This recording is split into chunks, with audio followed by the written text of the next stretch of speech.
Assalamualaikum warahmatullahi wabarakatuh. Alhamdulillahirabbil alamin wassalatu wassalamu ala asyrafil anbiya wal mursalin wa ala alihi wa sahbihi ajmain. Amma ba'du. Hadratul muhtaramin, para jamaah yang mulia, jamaah Masjid Nurul Ikhwan Kalangkashang rahimakumullah, bil khusus para pengurus, ketua dan seluruh jajaran pengurus Masjid Nurul Ikhwan yang sudah menjadi wasilah silaturahim kita pada malam hari ini. Alhamdulillah, setelah sekian lama, lebih dari setahun stagnan, libur dulu pengajian kita disambung oleh Covid pula, baru alhamdulillah pada malam hari ini kembali kita bisa bermuajahah, bersilaturahim, melanjutkan ta'lim kita. Jadi kalau hitungannya ini sudah tahun ke-3, tahun ke-4 ta'lim kita, cuma libur setahun ya. Alhamdulillah, mudah-mudahan bisa terus istiqomah apapun halangan rintangan ke depannya, dan semoga amaliyah kita semua mulai dari pengurus, jamaah, termasuk juga adik-adik yang dengan susah payah dan modal sendiri untuk menyiarkan secara live acara kita ini. Dan bukan hanya di sini, keliling ta'lim kami, beliau-beliau ini pun ikut keliling juga dengan modal sendiri, ingin ikut andil dalam dakwah yang kita laksanakan ini, supaya bukan cuma masyarakat Talangkacang yang hadir pada malam hari ini yang dapat fadilah manfaatnya, tetapi juga yang bisa menyaksikan dari dunia maya ya, melalui live Facebook. Siaran ini disiarkan, mudah-mudahan semua mendapat berkah manfaat dari ta'lim kita pada malam hari ini. Jamaah yang mulia, pertama dan paling utama, marilah senantiasa kita bersyukur, memuji Allah Subhanahu wa taala, karena memang sudah selayaknya, sepantasnya kita sebagai hamba Allah ya, bersyukur dan memuji beliau, karena seluruh nikmat yang Allah berikan itu tak pacak ngerikin ya kita, Pak Haji Raswan ya. Wah, ini Masya Allah beliau ya, tak pacak ngerikin ya, saking banyaknya nikmat karunia Allah Subhanahu wa taala. Wabil khusus malam hari ini kita bisa salat maghrib berjamaah, itu nikmat Allah ya. Pacak zikir sama-sama, berdoa sama-sama, taklim juga sama-sama malam hari ini semua adalah karunia Allah, wajib kita syukuri. Mudah-mudahan ditambah nikmat tadi dengan makin merasakan lezatnya ibadah, nikmatnya pengabdian kepada Allah Subhanahu wa taala. Karena kata Rasul, barang siapa merasa pacak ngaji itu biasa bae, pacak sembahyang itu biasa bae, pacak taklim itu biasa bae, faqad haqara ma azzamahullah. Berarti dia sudah meremehkan ya, berarti dia sudah menghina sesuatu yang mulia di sisi Allah Subhanahu wa taala. Pacak ngaji itu mulia, pacak sembahyang itu mulia, maka kita bersyukur, bukan disombongkan, bukan dibanggakan. Nah, dalam konteks ini kita bersenang hati ya, tahaddus bin nikmah, kita bersyukur kepada Allah Subhanahu wa taala bisa hadir di taklim pada malam hari ini dengan segala rangkaiannya, mulai dari salat tadi nanti sampai juga salat Isya dengan berjamaah. Jamaah yang mulia, yang kedua, salawat dan salam semoga senantiasa tercurahkan kehadiran junjungan kita Nabi Muhammad sallallahu alaihi wasallam serta keluarga, sahabat dan pengikut beliau. Jamaah yang mulia, saya masih ingat materi terakhir kita tentang salat waktu itu ya. Belum habis rukun salat sebenarnya. Kita libur puasa. Nah, udah puasa, libur sampai sekarang baru nyambung lagi. Nah, itu ya. Jadi, tapi waktu itu kitab yang kita pakai adalah kitab Nihayatuz Zain dan kitab Al-Minahus Saniyah. Malam hari ini kita coba membahas kitab baru, bahasan yang sama, nyambung tentang sholat. Kitabnya ini kitab Bidayatul Maniyah fi syarhi 500 sunnah min sunanis salah ala mazhabil Imam Asy-Syafi'i, karya ulama asal Indonesia ya, Dr. Luqmanul Hakim.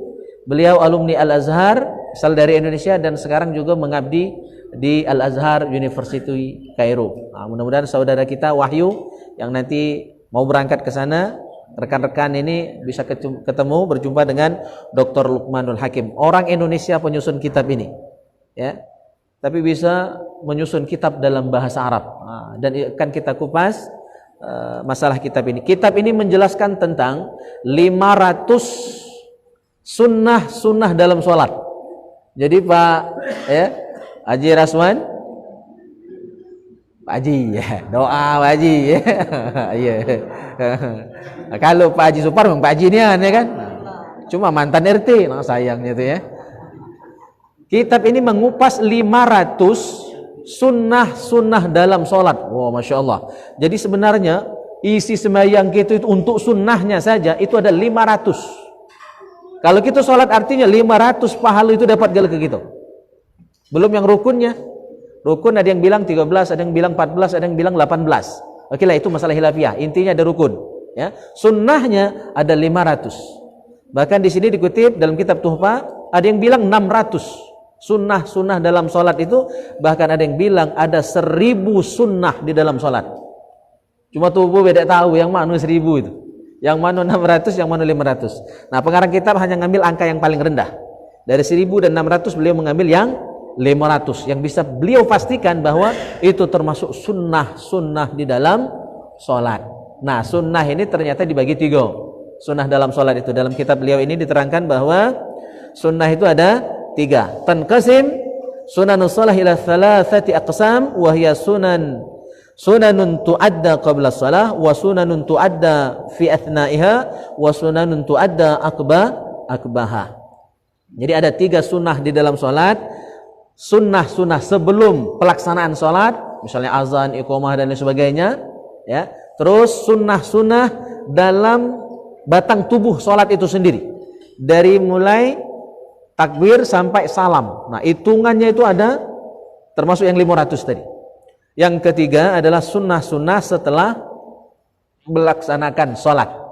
Sunnah sebelum sholat, sunnah di dalam sholat itu sendiri, dan sunnah-sunnah setelah sholat atau di luar sholat. Jadi itulah 3, totalnya 500. Dan sunnah yang di dalam sholat itu dibagi 2 lagi. Ada sunnah ab'ad, ada sunnah hayat. Pernah dengar? Ya, itu isi sholat gitu, selain rukun. Ya, kalau sunnah di dalam sholat bukan di luar, ada 2. Ada sunnah ab'ad dan ada sunnah hayat. Apa bedanya? Kalau ab'ad, sunnah yang ada di dalam sholat, apabila kita lakukan alhamdulillah dapat pahala sunnah, tinggal sholat tetap sah tapi harus diganti dengan sujud sahwi. Nah, itu namanya ab'ad. Harus diganti dengan sujud sahwi untuk menyempurnakannya. Seandainya tidak dilakukan sujud sahwi, sholat tetap sah, hanya kurang sempurna. Sholat tetap sah, tidak batal. Misalnya tinggal kunut, tinggal tahiyat awal. Masih ingat gitu waktu sholat di Mekah ya? Saya jadi imam, alhamdulillah pernah jadi imam di Masjidil Haram, cuma serombongan jamaah umroh dari Banyasin baik. Saya waktu itu lupa tahiyat awal. Itu sholat tetap sah, tidak batal, tidak perlu heboh, ya, tidak perlu heboh karena maklum lah ya, pertama kali imam di Masjidil Haram. Bawaan Pak Haji Supardi agak kaget. Ya, itu saya masih ingat. Pak Raswan juga di belakang. Subhanallah, subhanallah. Saya ciran betul suara beliau waktu itu mengingatkan.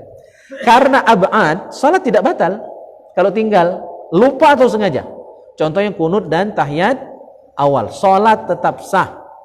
Hanya harus diganti dengan sujud sahwi biar menambal kekurangan tadi. Tapi kalau tidak dilakukan sujud sahwi, salat tetap sah. Berikutnya sunnah hayat. Sunnah hayat lebih ringan dari ab'ad. Artinya kalau tidak dilakukan, salat tetap sah. Tidak sujud sahwi, tidak jadi masalah. Bahkan kalau dilakukan sujud sahwi karena meninggalkan hayat, di sini diterangkan sholatnya justru batal. Ya, hayat itu tidak harus diganti dengan sujud sahwi.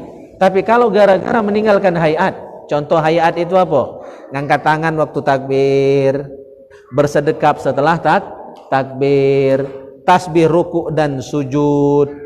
Ya, ucapan sami Allahu liman hamidah, sami Allahu liman hamidahnya itu, atau bacaan Rabbana walakal ham, itu semua adalah hayat.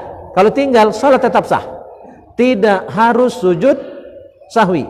Bahkan dalam kitab ini barusan tadi pulang petang dari ujung Tanjung sempat buka kitab ini, bahkan dinyatakan ulama penyusun kitab menyebutkan bahwa haram hukumnya, bahkan salat bisa batal kalau gara-gara meninggalkan hayat sujud sahwi. Nah, hati-hati. Jadi salat ini, ibadah ini Bapak Ibu hadirin yang mulia, butuh ilmu. Jangan sampai kita meyakini sah padahal sudah batal karena kekurang pahaman kita tentang ilmu salat. Ya, Masya Allah. Siap. Makanya kata Imam Al-Ghazali, al-amal bi ghairi ilmin la yakun. Amal tanpa ilmu tak sah walaupun benar. Benarnya kebenaran. Ya Ustaz Amdil ya. Benarnya kebenaran kalau tanpa ilmu, dan itu tidak dianggap, tidak sah. Kebetulan dia benar itu. Jadi benarnya harus dilandasi ilmu yang pasti, yang meyakinkan. Ilmu yakin, ainul yakin, bahkan sampai hakul yakin keyakinannya. Tidak boleh cuma nebak-nebak, ngiro-ngiro wae. Walaupun benar dianggap tidak sah. Al amal bi ghairi ilmin la yakun. Amal tanpa ilmu tidak sah. Nah, demikian pula sebaliknya. Orang berilmu tapi tidak beramal. Nah, itu gila tu Imam Al-Ghazali. Wal ilmu bi ghairi amalin junun. Ilmu tanpa amal gila. Kenapa orang berilmu tapi tidak ngamalkan disebut gila? Karena itu orang yang berani menentang larangan Allah, berilmu tidak diamalkan, berilmu tapi tidak dipakai, berilmu tapi kurang ajar, itu orang gila. Ya, karena ada resiko tidak mengamalkan ilmu, masuk neraka nomor 1. Tidak mengamalkan ilmu itu. Nah, dia berani melanggar, dia berani menentang. Cuma orang gila yang berani melanggar padahal tahu hukumannya itu. Orang tak waras. Kalau waras pasti takut. Ya, tidak mengamalkan ilmu, ya, akibatnya adalah diancam dengan azab yang berat. Taib, masyarul hadirin rahimakumullah, itu seputar pengantar tentang sunnah-sunnah dalam sholat. Jadi dalam kitab ini menjelaskan tentang 500 sunnah dalam sholat, sebelum, sedang, dan setelah. Dan insya Allah semuanya akan kita kupas satu persatu. Tidak tahu kapan selesainya kitab ini. Dan intinya yang akan kita bahas ini, itu akan menjadi milik kita. Ya, 500 sunnah dalam sholat ini kalau kita lakukan, insya Allah semuanya akan mendapatkan fadilah yang sama. Ya, makanya kalau sholat berjamaah pahalanya kan itu 500 kali lipat. Karena apa? Banyaknya amaliyah yang kita laksanakan dalam sholat berjamaah beda dengan dewean. Ya, sering saya sampaikan hadis Nabi. Apa kata Rasul? As-salatu fil masjidil jami' ta'dilu al-faridatu hajjatan mabrurah. Salat di masjid jami', Masjid Nurul Ikhwan termasuk masjid jami', Ustaz Ibnu Hajar ya, karena dipakai untuk salat Jumat. Jadi disebut masjid jami' karena dipakai untuk salat Jumat. Maka masjid yang dipakai salat Jumat namanya masjid jami'. Fadilahnya salat wajib di masjid jami' 5 waktu, maghrib, isya, subuh dan seterusnya, nilainya hajjatan mabrurah, sama dengan haji yang mabrur. Ya, Ustaz Abdul Somad hadir malam hari ini, masya Allah ya. Ustaz Abdul Somad, saya jadi malu Ustaz ya. Ada pengantin baru Gary dan Okta ya. Ada calon pengantin baru Hengki. Oh, calon pengantin baru. Lah, tak lama lagi ngundang, mumpung musim Covid. Ya. Masya Allah. Ya, salat fardu di masjid jami' nilainya sama dengan haji yang mabrur. Wan nafilatu ka hajjatin mutaqabbalah. Salat sunnah kita kerjakan di masjid jami' nilainya sama dengan haji yang diterima. Was salatu fil masjidil jami' ala ma siwahu minal masajid bi 500 salatin. Salat yang kita kerjakan di masjid jami' dibanding di tempat lain, di rumah, di musola dan di selain masjid jami', nilainya di masjid jami' bi 500 kali lipat. Di rumah seko, sholat di kantor seko, sholat di bengkel seko, sholat di kebun para heko. Ya, di masjid 500 kali lipat. Berarti nilai sama dengan jumlah sunnah dalam sholat tadi. Karena apa? Kalau kita sholat di masjid biasanya sunnah sholat itu digawekan, Pak. Qobliyah ba'diyah digawekeun ya kan, nyawab azan, nyawab iqomah, doa azan, doa iqomah. Cuma kalau di rumah, mohon maaf kadang-kadang yang penting selesai. Nah, itulah fadilahnya di masjid itu 500 kali lipat, setara dengan 500 jumlah sunnah dalam pelaksanaan sholat. Oke, baik, jelas ya sampai di situ. Oke, kita masuk dari 500 itu langsung kita bahas nomor 1. Sunnah dalam sholat nomor 1 adalah al-azan. Nah, ini sunnah sebelum sholat. Sunnahnya azan. Ya, bahkan azan ini sunnahnya ketika sholat itu misalnya apa qadha, tetap sunnah azan. ya salat yang habis waktu, tetap sunnah azan. Ya, saking pentingnya azan itu. Atau misalnya lah telat, lah mepet, oleh misalnya kadang-kadang di kita ada yasinan udah maghrib. Pas nak isya ke masjid lah jam 8. Masih tetap sunnah azan. Cuma kaget jadi fitnah di kita nih, banyak belum paham. Jadi azannya enggak usah pakai mic kalau lah telat itu. Ya, enggak usah pakai mic, kaget jadi fitnah wong yang enggak ngerti hukum. Tapi kalau yang tahu hukum enggak masalah. Walaupun sholatnya telat, tetap sunnah azan. Enggak usah kan telat. Yang kodok saja sunnah azan. Ya, kodok itu bisa bertahun-tahun yang lalu tinggal. Kalau mau mengerjakan kodok tetap sunnah azan. Ya, dan sunnah juga iqamah. Alhamdulillah datang panglima. Panglima datang ya. Oh, panglima Kumbang. Panglima Praja Sinta, Panglima Bikir Subuh Banyuasin. Alhamdulillah. Insyaallah. Mudah-mudahan jadi perami masjid kita. Nah, dalam masalah azan ada beberapa ketentuan yang harus kita perhatikan. Di antaranya azan hanya sah kalau masuk waktu. Bahkan haram hukumnya azan sebelum masuk waktu walaupun cuma beberapa menit dari waktu yang sesungguhnya. Hati-hati pengurus masjid, mobil khusus muazin tetap, ya. Bagusnya ada muazin tetap di setiap masjid dan beliau yang bertanggung jawab untuk azan di setiap masjid. Tak boleh azan mendahului waktunya. Dalam kitab Al-Fiqhul Islam wa Adillatu karya Syekh Wahba Zuhaili dan juga dalam kitab Al-Mawsu'ah Al-Fiqhiyah disebutkan ulama 4 mazhab sepakat azan yang sebelum masuk waktu hukumnya tidak sah bahkan haram. Ngapa? Mudikan orang. Kayak ada orang yang tidak ngecek lagi waktu, dia langsung semayangnya tak sah. Atau kalau azan maghrib Pak Rasman, ya, azan maghrib mungkin ada yang puasa sunnah, atau bulan puasa azan maghrib tadi, ternyata azannya salah waktu, ya,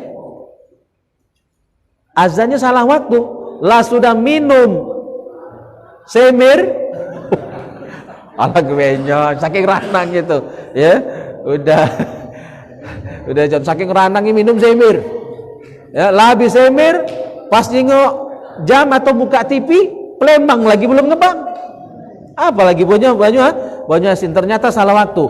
Maka mamang tadi yang minum sember tadi puasanya batal, wajib kodok. Jadi mudikan orang. Maka hati-hati dan azan itu lemaklah telat daripada cepat untuk azan. Telat semenit 2 menit tidak jadi masalah daripada nulu setengah detik. Saking bahaya, sedetik dulu dari waktunya haram. Karena apa?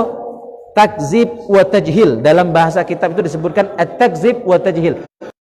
Bohong dan kedustaan, berbohong. Jadi wong tebudi, tekiyuk. Nah, hati-hati. Ya, kalau salatnya tak sah sebelum masuk waktu azannya tadi, ya. Dan kalau puasanya batal karena belum masuk waktu. Jadi azan harus yakin betul sudah masuk waktu. Nah, itu yang ya, lanjut. Yang penting dengar baik. Ya. Baik. Itu masalah azan. Harus yakin betul sudah masuk waktu.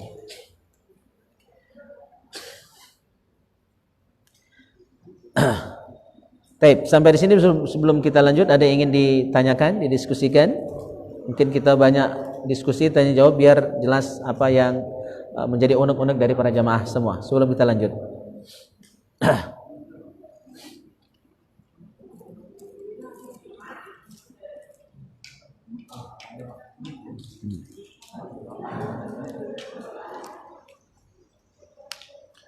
Wah, lengkap itu.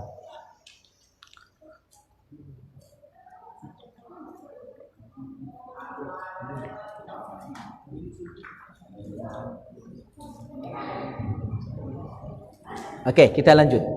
Ada satu hadis yang menjelaskan tentang fadilah seorang muazzin. Jadi harus ragab-ragab, Ustadz Nurman ya. Jadi muazzin luar biasa. Mungkin Hengki sering azan di sini, Hengki? Insyaallah ya. Kata Rasul sallallahu alaihi wasallam, hadisnya kami kutip dari kitab Syaraful Ummatil Muhammadiyah karya Sayyid Muhammad bin Alawi Al-Maliki Al-Hasani. Ada satu hadis Rasulullah, beliau bersabda, "Thalathatun la yahuluhum al-faza'ul akbar wa la yanaluhumul hisab wa hum ala kusubin minal miski hatta yufragha min hisabil khalaiq." Ada 3 golongan yang mereka tidak akan dihisap oleh Allah, langsung masuk surga, dan tidak akan merasakan huru-hara pada hari kiamat nanti. Huru-hara hari kiamat itu hal-hal yang menyeramkan, yang menakutkan yang akan terjadi pada hari kiamat. Di antaranya matahari yang begitu dekat sehingga orang berkeringat sampai bahkan bukan hanya berkeringat biasa, tapi keringat darah dan nanah. Ada yang berkeringat sampai mata kaki, sampai lutut, sampai pinggang, bahkan sampai leher, bahkan ada yang tenggelam oleh keringatnya. Itu diantara huru-hara pada hari kiamat. Nah, orang yang 3 macam ini selamat dari huru-hara pada hari kiamat dan masuk surga tanpa dihisap terlebih dahulu. 3 golongan manusia. Nomor 1, rajulun qara'al Qur'an ibtigha'a wajhillah.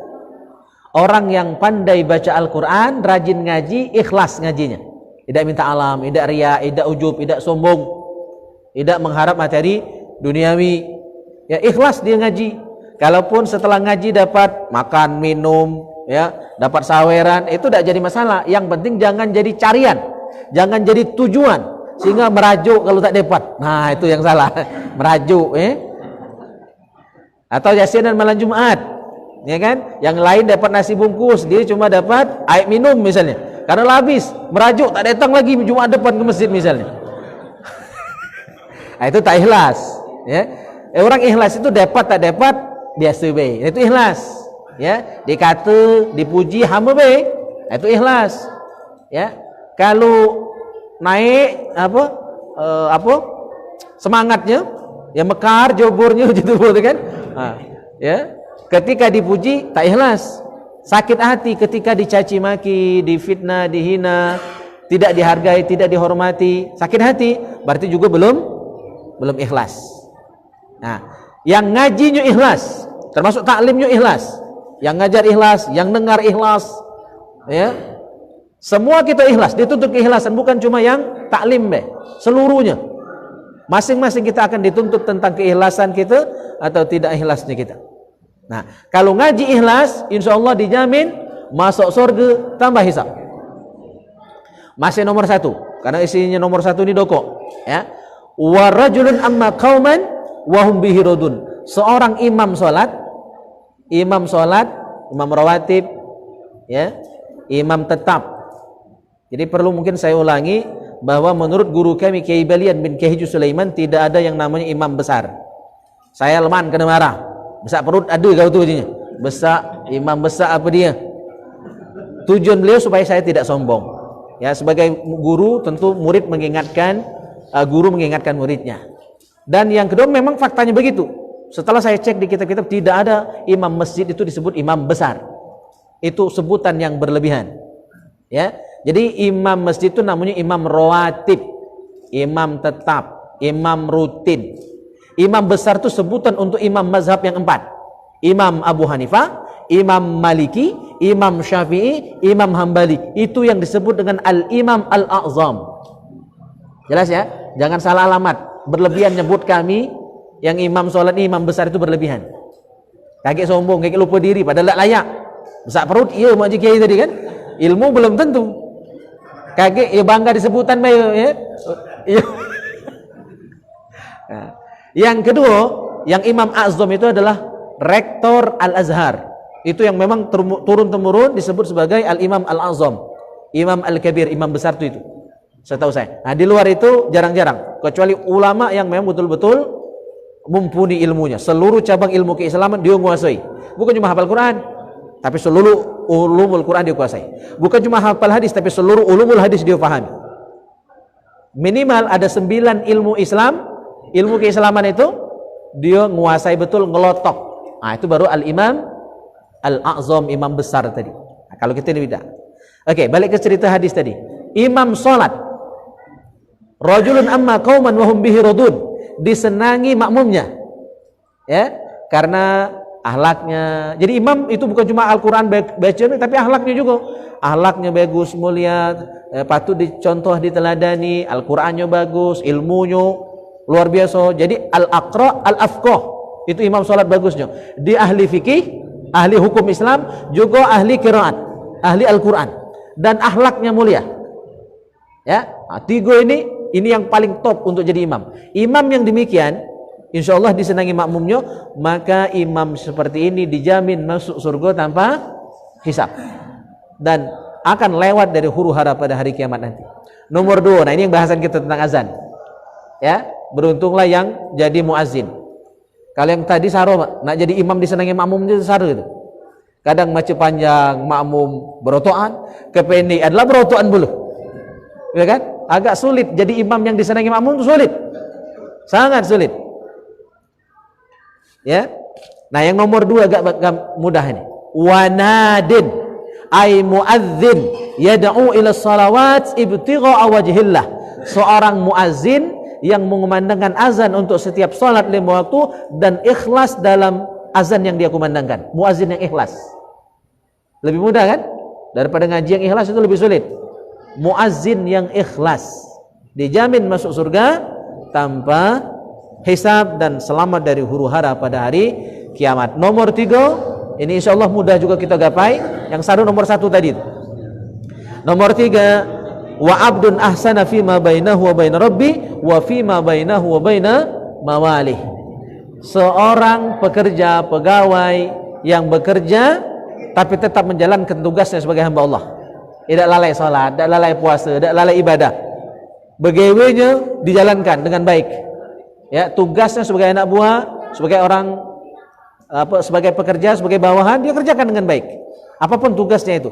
Tapi hubungannya dengan Allah tetap ya dinomor satukan. Salat berjalan, ya hablum minallahnya baik, hablum minan nas juga baik. Nah, orang yang demikian insyaallah masuk surga tanpa hisab dan selamat dari huru hara pada hari kiamat. Nah, ini luar biasanya azan ya. Azan seorang muazzin. Cuma ya harus bagus, jangan mentang-mentang tahu fadilah tadi laju berebut nak jadi muazzinnya loh harus tetap belajar kalimat-kalimat azannya harus benar ya, jangan sampai yang pendek jadi panjang, panjang jadi pendek ya, begitu. Harus kalimatnya benar. Walaupun kata Syekh Ali Jum'ah selain Al-Quran itu tidak wajib pakai tajwid, dan ini mayoritas ulama beberapa demikian. Selain Al-Quran tidak wajib pakai tajwid, cuma bagus nak pakai tajwid. Misalnya macam berzanji, macam marhaba, salah tajwid tak jadi masalah, cuma lebih bagus pakai tajwid. Tapi jangan cak anunian, cak betakuanian. Kalau misalnya baca berzanji kepanjangan lapas, ngambil napas, tak haram untuk berzanji karena bukan Al-Quran. Ya, salah-salah baris, salah-salah panjang pendek. Karena nak ngeneg lagu tadi kan, marhaba, itu salah panjang pendeknya dah. Mar itu pendek. Cuma karena ini syair, yang penting merdu iramanya. Tak salah, tak haram, tak berdosa. Cuma kalau Al-Quran jangan main-main. Ya, gitu. Termasuk azan. Ya, panjangnya boleh lebih karena tujuan kan al-i'lan, memberitahu. Sholah itu kan maksimalkan kalau mat arili sukun kan 6. Cuma karena di azan boleh dilebihkan. Ya, tidak jadi masalah. Cuma pada kalimat tertentu yang sampai merubah makna jangan. Misalnya akbar dipanjangkan salah. Ya, karena maknanya bisa berubah. Oke, jadi walaupun azan ini bukan Al-Quran, tetap ya, pakai irama yang terbaik, yang merdu, dan usahakan menggunakan tajwid. Misalnya Muhammadar Rasulullah itu harus idgham, jangan baca Muhammadan Rasulullah. Ada yang kadang membaca seperti itu, tetap pakai tajwid. Ya, akbar sunnahnya disukunkan, Allahu Akbar, Allahu Akbar. Nah, jadi ada 2 versi untuk membaca Allahu Akbar itu. Yang pertama disukunkan, Allahu Akbar, Allahu Akbar. Boleh. Ya, dan itu yang paling afdal, disukunkan. Yang kedua, karena dia itu adalah mubtada dan khobar, di mana mubtada dan khobar harus rofa yang pakai dhamma karena diisi mufrad, jadi baris dhamma. Itu juga boleh, lebih sesuai dengan kaidah bahasa Arab, sesuai dengan kaidah nahwu. Maka dibaca Allahu Akbar, Allahu Akbar, dihidupkan rohnya, Allahu Akbar, Allahu Akbar. Boleh, itu lebih fasih dari segi nahwu sharaf bahasa Arab, gramatika bahasa Arab. Ya, atau disukunkan juga boleh. Bahkan itu hukumnya sunnah, mensukunkan huruf ra pada lafaz akbar. Allahu Akbar, Allahu Akbar. Dua-duanya boleh. Yang salah ro-nya baris bawah. Ya, atau ro-nya baris atas. Allahu Akbar, Allahu Akbar. Nah, itu salah. Atau Allahu Akbar, Rillahu Akbar. Itu jelas salah. Dua yang benar. Sukun atau dhammah. Baik, kita buka ruang tanya jawab. Silakan. Baru sunnah yang pertama, azan.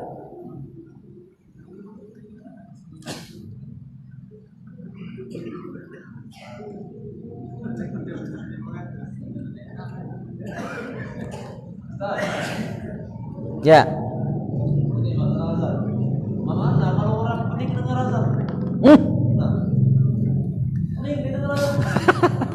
Ya, lah jelas itu mamang itu.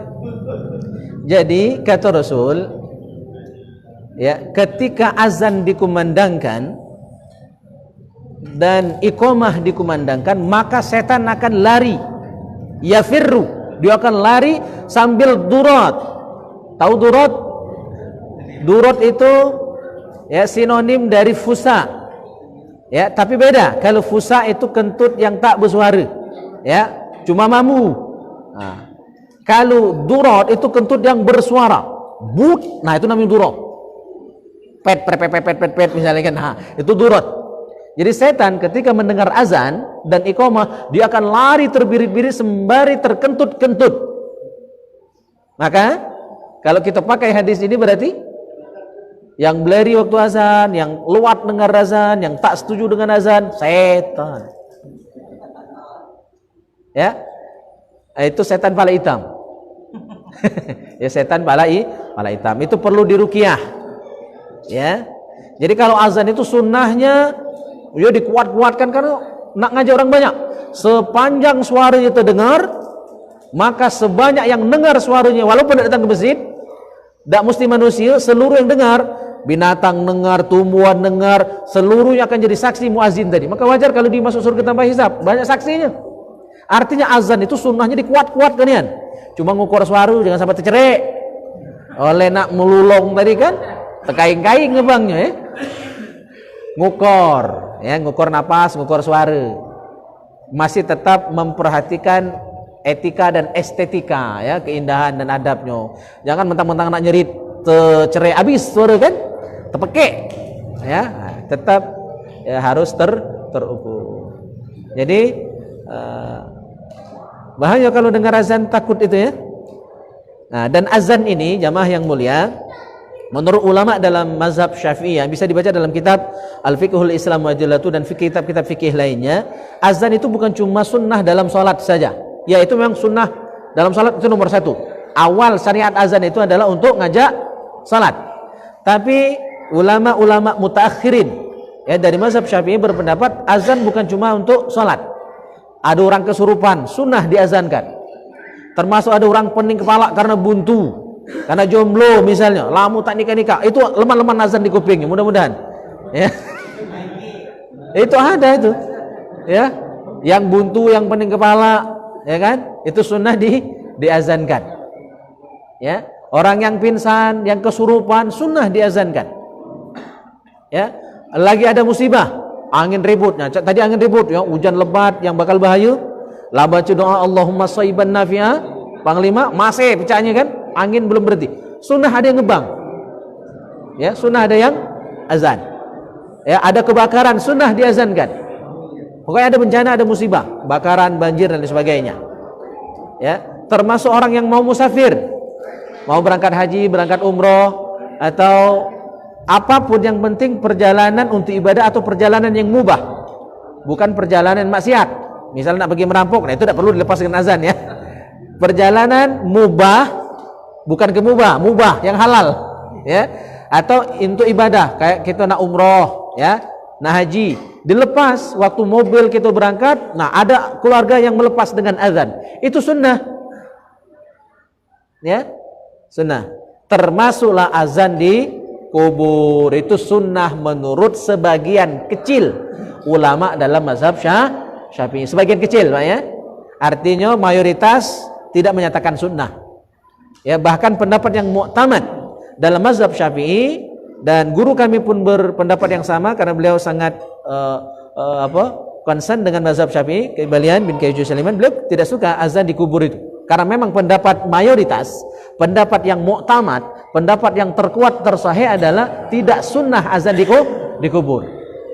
Tapi ada pendapat minoritas yang membolehkan. Artinya ya tidak ada salah-salahnya yang pakai azan itu, masih ada ulama yang diikuti fatwanya. Cuma yang terkuat ya tidak sunnah azan di kubur itu. Baik, silakan, ada pertanyaan lagi? Ya.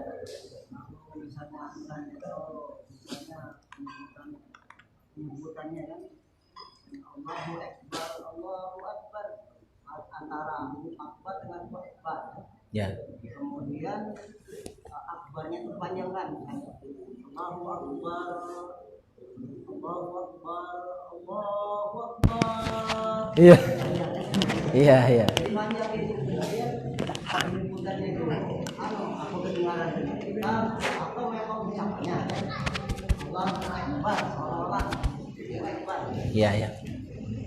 Kalau yang akbar itu memang itu lidah-lidahnya Eropa itu, atau lidahnya orang Turki ya, seperti itu kan. Mereka dia tidak ada bulat. Kalau fathah itu memang betul-betul anda, dia agak miring-miring dikit, agak-agak imalah seperti akbar. Ahmad menjadi Ahmed, ya kan begitu. Jadi kalau lidah-lidah orang sana itu memang kadang rada-rada miring-miring seperti itu. Maka bersyukur kita orang Indonesia, lidah kita ini pas nian ya Ustadz Madon ya, pacak gelu. Bahasa Arab pas, ya kan? Bahasa Inggris pas, ya kan? Alhamdulillah lidah kita nih. Nah, kecuali beberapa yang sulit, ya, hanya beberapa. Tapi mayoritas orang Indonesia kalau memang dia betul-betul belajar pas biasa menyebut kalimat-kalimat dalam bahasa Arab atau bahasa-bahasa asing lainnya. Nah, jadi kalau yang seperti itu tidak sampai merubah makna. Yang penting kesalahan tadi, walaupun dia salah, kalau sampai merubah makna, nah itu yang harus diwaspadai. Misalnya bar panjang itu berubah makna. Ya, kalau barnya dipanjangkan maka maknanya adalah beduk. Ya, beduk besar. Ya. Beduk besar. Kalau dibaca akbar maka maknanya adalah bisaudara haid, ya. Kalau a-nya dipanjangkan Allahu Akbar, maka itu juga salah. Atau a-nya yang dipanjangkan Allah, itu juga salah. Karena bermakna istifham, kata tanya, ya, kata tanya. Nah itu azan belum masuk waktu ya, belum masuk waktu. Azan di mana itu? Iya, tadi sudah saya terangkan, haram hukumnya. Ulama 4 mazhab sepakat, azan sebelum masuk waktu. Saya sudah sering sampaikan di radio waktu itu, radio STPFM, dan juga sudah saya buat status Facebook untuk mengingatkan kita semua. Jangan masing-masing, walaupun cuma masalah azan, hati-hati. Ya, nulu semenit berdosa. Dan seandainya azannya tadi sudah selesai, ternyata belum masuk waktu, ya, waktu selesai baru masuk waktu, maka azan tadi diulang. Saking pentingnya masalah azan. Sekarang waktu azan jam berapa? Isya jam 7.14 atau 15. Ya. Akor jam itu? Akor tak? Akor. Itu lambatan ya? Lambat sejari. Oke, cukup, ada pertanyaan? Oke, siap. Tentang azan tadi kan, azan tadi bila muadzin itu mengucapkan azan, maka dia akan masuk surga tanpa hisab. Ya. Nah, muadzin yang setiap hari atau muadzin tetap? Apa dia setiap sekali, bukan ini?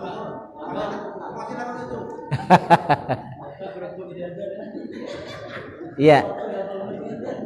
Dalam hadis tidak disebut muazin yang bagaimana, tapi pada intinya sejak masa Rasulullah, setiap masjid itu punya muazin tetap. Jadi yang dimaksud tentu muazin yang bukan temporer, yang cuma sekali-sekali. Ya. Jadi yang dimaksud muazin di sini adalah muazin tetap. Maka seeloknya, sebagusnya, ya, setiap masjid punya muazin tetap. Terserah anak orang berapa, tapi beliau-beliau itu yang diamanakan untuk mengumandangkan azan. Nak seko, nak dua, terserah. Tapi punya muazin tetap. Sebagaimana juga dianjurkan ada imam tetap. Ya, ada imam tetap, ada muazin tetap, itu sangat dianjurkan. Jadi kalau melihat hal ini berarti yang dimaksud dalam hadis tadi adalah muazin tetap. Dia ikhlas. Begaji tak begaji ikhlas. Ya, gitu. Ya. Azan itu mana? Hukum itu. Ya, hukum. Kalau kita ini azan itu barang-barang, yang mana? Ya. Ya repot mana dijawab kalau. Maka kalau kita berada di masjid seperti ini, maka yang kita jawab adalah azan yang di masjid ini. Karena kalau harus dijawab semua, tak sudah lagi. Kaget HP berbunyi lah, jawab pula azan ini.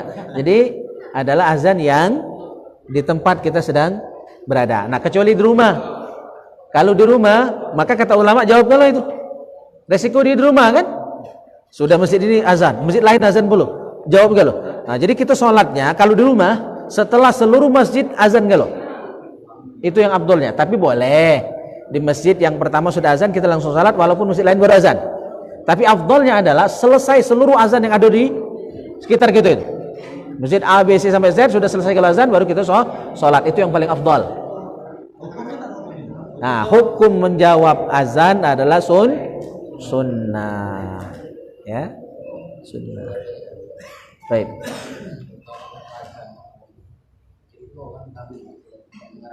Ya. Iya. Ustadz Abdul Somad bertanya, Tahar menjawab, agak-agak terbalik sebenarnya ya. Ustadz Somad bertanya, Ustadz Tahar menjawab. Dibalik sebenarnya. Sudah ya. Nah, jadi kata beliau, mana kalau azan dikumandangkan bukannya jawab malah ngobrol. Itu makruh. Arti makruh perbuatan yang tercela, yang tidak disenangi Allah dan Rasulnya. Bahkan kata ulama, efek buruk dari tidak menjawab azan itu adalah dikhawatirkan su'ul khotimah, meninggalnya su'ul khotimah, dan itu akan menyebabkan penyakit was-was, mudah ragu-ragu ya dan lain sebagainya. Nah, jadi hindari hal-hal yang dilarang, walaupun larangan itu hanya sebatas makruh, apalagi larangan yang haram. Baik, masih ada? Cukup? Ya. Kalau masih ada kita lanjut, sudah subuh. Sudah subuh. Alangkah lamanya ya. Baik, ini saja, mudah-mudahan manfaat. Mohon maaf atas segala kekurangan di sana sininya. Mudah-mudahan kita istiqomah dalam menuntut ilmu Allah Subhanahu wa taala, dan terpenting adalah bukan cuma belajarnya. Terpenting adalah belajar, memahami dan ngamalkan, nyampaikan, ngajak orang untuk ngamalkan ilmu yang sudah kita pahami dan kita pelajari ini. Jadi tidak cuma stop di kita malam hari ini saja. Mudah-mudahan amin Allahumma amin. Assalamualaikum warahmatullahi wabarakatuh.